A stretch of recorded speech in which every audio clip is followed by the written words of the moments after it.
ओम श्री साईनाथाय नमः। शिरडी डायरी।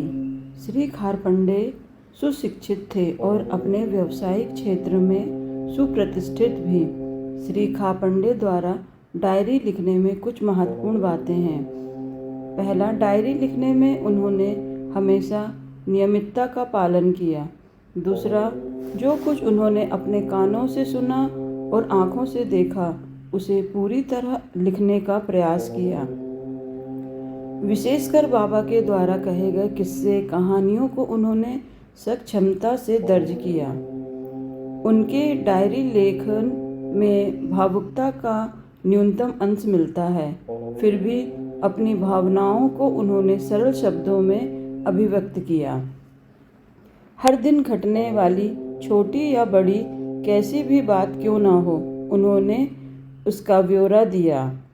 पांचवा, इसमें किसी भी बात को बढ़ा चढ़ाकर ना कहने का गुण भी मिलता है। यही कारण है कि हर प्रतिष्ठित संक्षिप्त, सटीक और छोटे छोटे वाक्यों में दर्ज की गई हैं।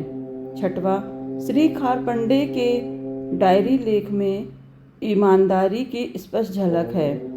इतनी ही जगह जहाँ वे बाबा के द्वारा कहे शब्दों को या उनके भाव या मुद्रा का आशय ठीक से नहीं समझ पाए या भूल गए, वहाँ उन्होंने ईमानदारी से अपनी असमर्थता को स्वीकार किया।